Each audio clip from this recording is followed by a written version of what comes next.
मित्रों नमस्कार। वीरता के प्रतिमान यदुवंशी वीर आल्हा और उदल। आल्हा उदल का भाला 125 किलो का था, जिनका कद 8 फीट 4 इंच का था। वजन 225 किलो का था। इनकी ढाल 150 किलो की थी। कवच 270 किलो का था और कहा जाता है कि एक बहुत बड़े चर्चित योद्धा को 3 बार अभय दान दिया था। इन यदुवंशीय भाइयों से बड़े बलशाली तो हनुमान और भीम ही थे।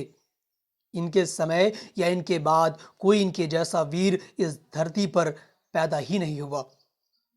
इन दोनों ने 52 युद्ध लड़े और कोई युद्ध इन्होंने नहीं हारा।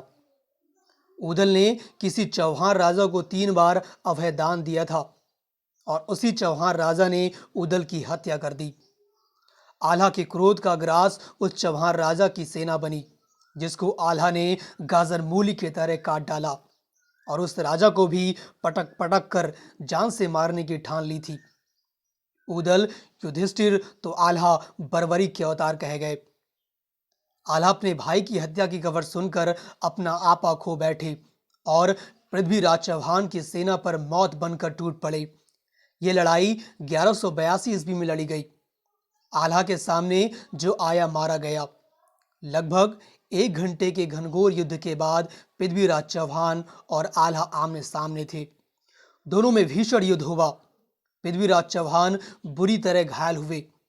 आल्हा अपने शत्रु को पटक पटक कर जमीन से मार रहे थे। तभी गुरु गोरखनाथ के कई बार कहने पर आल्हा ने पृथ्वीराज चौहान को जीवन दान दिया और बुंदेलखंड के महायोद्धा आल्हा ने नाथ पंथ स्वीकार कर लिया। इन यदुवंशी अहिर वनाफरों की वीरता के किस्से इतिहासकार पचा नहीं पाए। इन्होंने 52 युद्ध लड़े और एक भी युद्ध नहीं हारे। इतिहासकारों ने इनकी वीरता इतिहास से छुपाए रखी। आल्हा उदल की वीरता के किस्से जब होते हैं तो मुर्दे के खून में भी उबाल आने लगता है। आज एक अमर पराक्रमी योद्धा उदल का जन्मदिन है। सत सत नमन है मेरा। मित्रों, आल्हा उदल की महान वीर गाथा को सुनने के लिए आशुतोष राणा जी की ओजस्वी आवाज में सुनने के लिए मेरे लिंक डिस्क्रिप्शन पे है, जाकर अवश्य सुनिएगा। नमस्कार।